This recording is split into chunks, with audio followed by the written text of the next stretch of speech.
I have to do 2 episodes this week now that I'm back to working 6 days a week and have a lot of really exciting things on the horizon, and so I did not have any time to watch, let alone make a review for episode 5 when it first came out. A lot of episode 5 is retreading ground from episode 4. I'm pretty sure they even reused animation at various points. It's cool to see how Weiss views Blake and Yang, and how they're more impressive than RWBY.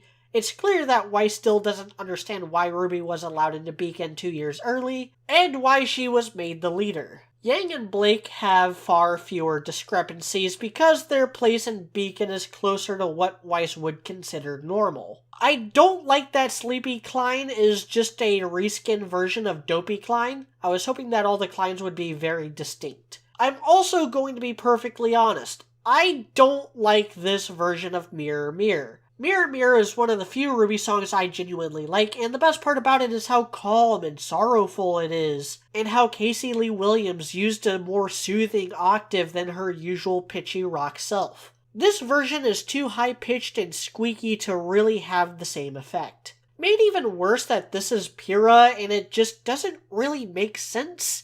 It's a complete non sequitur. I don't get why Pyrrha is with the dummies, or why she's a singer, or why she's singing a Weiss song.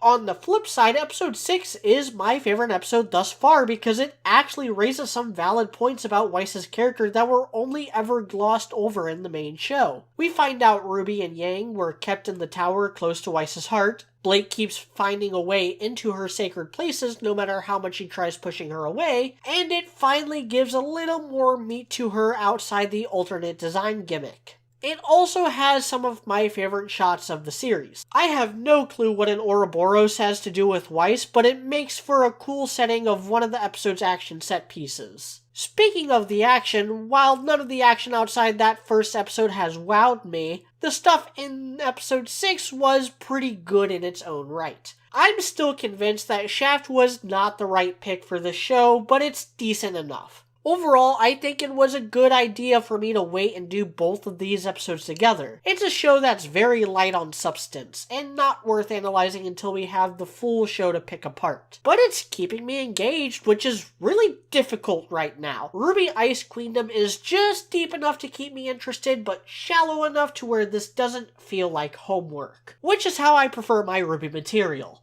I'm Mediocrity4, thanks for watching.